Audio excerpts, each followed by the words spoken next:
Hey, welcome to my 50th video. I'm gonna try to make this video a little bit faster than I would like, but it's like 90 something degrees today and I'm sitting in a van to not get any sound problems, so here we go. So to start this off, I had one question for my Q&A.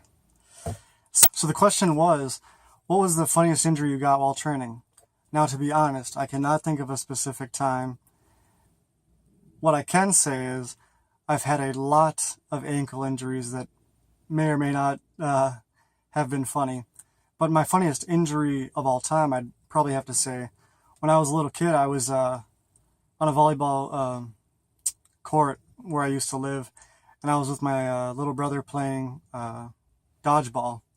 And I went to go, with my left hand, I went to go block the ball while he was throwing the ball, and it bent my fingers back. And I didn't realize for about 4 hours, but my pinky had gotten to be about 2 or 3 times the size and purple. Turns out that I fractured it, so that's probably my funniest injury. Because my little brother was probably, I don't know, really, really young, 7, 8, something like that. I probably wasn't that old either. I think I'm about 5 years older than him. So an update on my run. Today was day 32, and something kind of interesting happened today. Not the best. It's pretty normal for me to feel pretty terrible on the first lap. It happens almost every time. Some days I feel really good, some days not. So I really just try to ignore the first lap. It just doesn't matter, you know. So today, did the first lap. I just thought, you know, I've done this every day. It's going to be fine.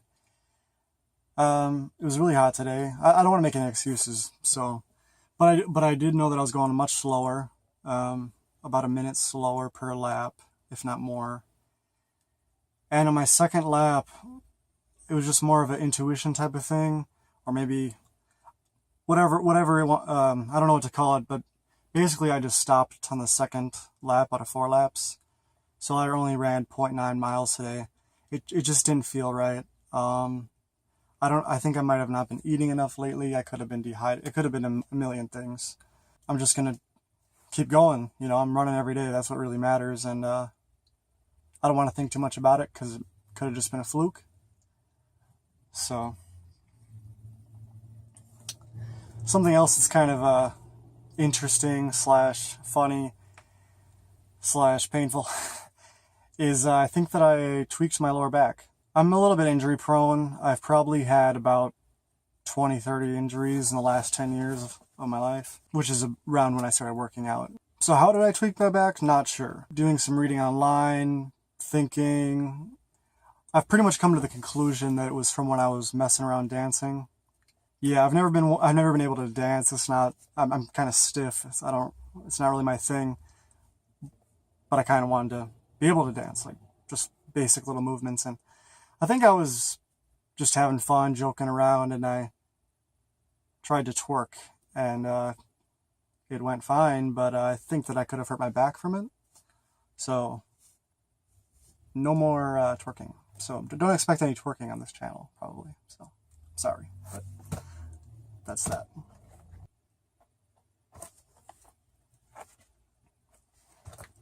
Something I do briefly want to touch on is bipolar disorder.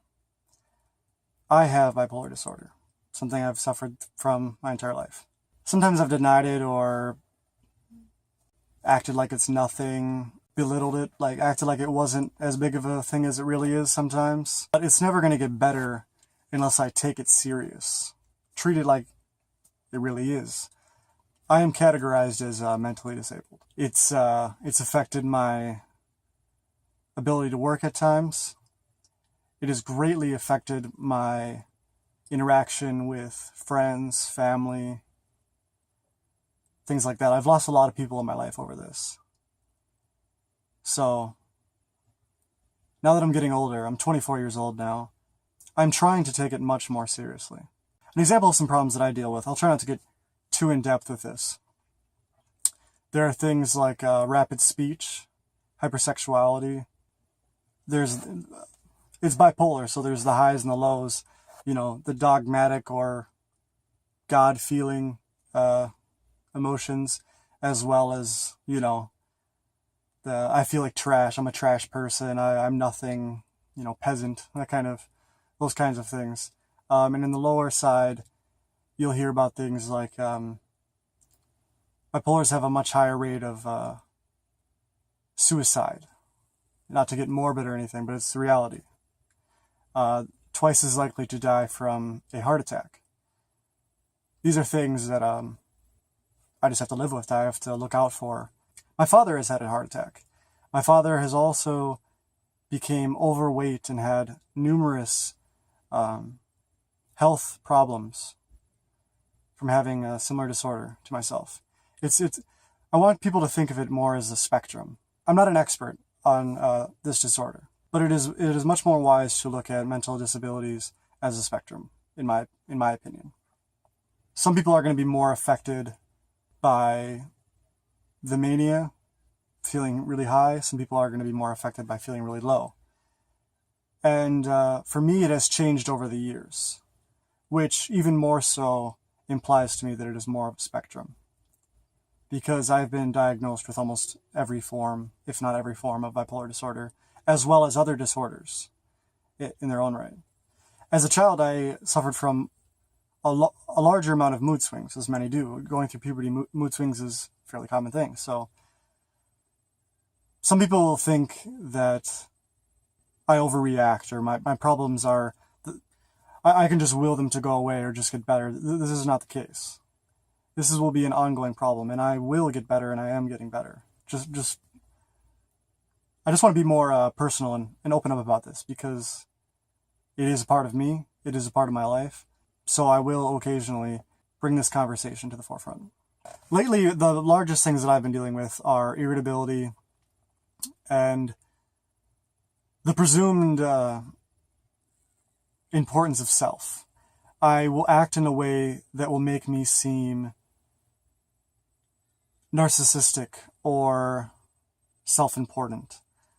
My rapid speech may cut off other people, leave them no opportunity to talk. And my thoughts may tell me that what I'm saying is very, very important. I need to say it. Or I may grow anxious or worried that me not saying things that are of little importance will have dire consequences, which they obviously will not. But in that state of mind, I have no control over those thoughts. It is very hard for people close to me because everybody has their own problems, and I've had the problem of the way that I act often seems to others as if I'm making myself more important than they are. And that has never been how I have honestly felt. It just isn't the case. I tend to fluctuate between self-loathing and acting as if I'm very, very important, or only my feelings matter. And that is not how I honestly feel. And this brings me to some other things that a person such as myself may deal with a lot with bipolar disorder. There are these things, rumination, rapid thinking. Sometimes they affect one's ability to sleep. Sometimes it will create great worry, especially if I'm in a different state of mind. It's complex. I just wanted to touch a little bit on this. Something that will come up often with these ruminations or constant thoughts, if you will, are spelling or numbers. If you've ever watched The Walking Dead, there's a character named Daryl on the show. And this is an easy example for me to bring up because it has happened quite a few times. I used to watch that show. I'm not up to date on it, so please don't leave any spoilers or anything. But I used to watch that show, and I remember hearing people say the name Daryl.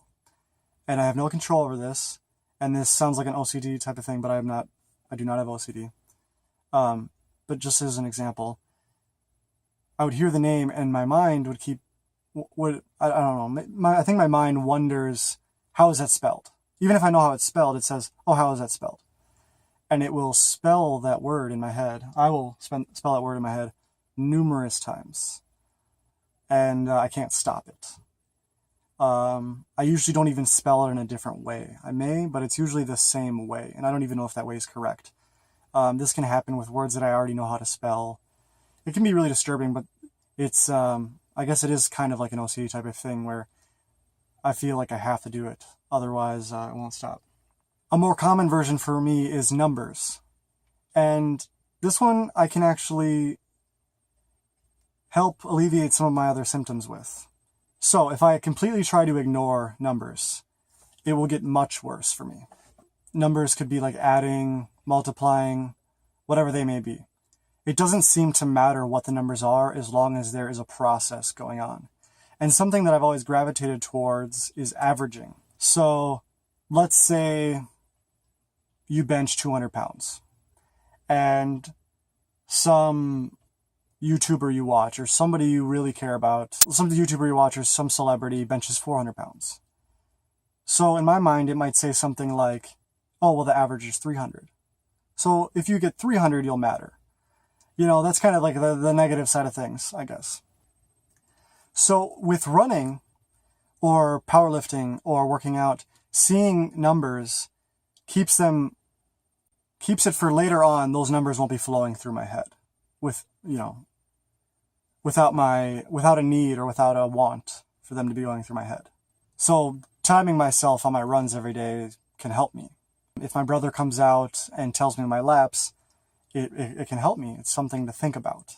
It's something that's on my mind. They can be very bothersome, but if I ignore all of my issues and problems and act like they'll go away, they will not. Finding a way for things to be better for yourself, I believe, is always going to be the best route. You have to deal with the problems that you have, no matter what. It's your responsibility. It's no one else's. It is fine to get help. It's fine to get motivation outside of yourself, obviously. Those are really good things. But we need to take a lot more responsibility for ourselves. That's what I believe. And that's what I'm trying to do with myself more often. Keeping myself accountable with running every day sounds silly, crazy. Maybe I am being bipolar. I don't know. But it has been something that has been helping me. And I was thinking about this today, and I believe that the averaging may even be a greater view of my life than just the numbers. I think being someone who deals with so many highs and so many lows, and sadly and unfortunately, but many times rightfully, losing many people in my life, many loved ones, and dealing with the hurt and despair of how many people I have negatively affected based on not only my illness, but my own choices and shortcomings or inability to improve. So I think that something that I really enjoy about the average is who I really am. If you squat 500 once and you hurt yourself, and for the next 5 years you're squatting 135 pounds and you never improve, are you really that person who squats 500? You know, a high, somebody who may be insecure might just continue to claim that 500 squat instead of rightfully saying that they overshot, injured themselves, and didn't properly recover. They can't go in and do that 500 squat right now. So that is not the reality. And the reality is, I am not a person who wants to die or kill myself. I am not a person who believes that they're on this pedestal or frequently has these dogmatic thoughts or that I'm very important. It's really more in the middle. It's an average. I'm an average man. I don't feel I'm more or less any important than anybody else, and that's fine. And doing things that will help me may help the average be the median. Because more times as of late, I have been irritable. I have been hurtful towards others. You know, I've needed more help than I've given to others. So part of my goal now is to make this median, this average, a better self, a more ideal self, my new normal. If you like this message, you can ask questions and I'll be sure to talk about it more. If you are just interested in this and would only like to see my working out or writing videos, don't worry. I'm going to keep bringing those. It's fine either way. And we're just getting started. See ya.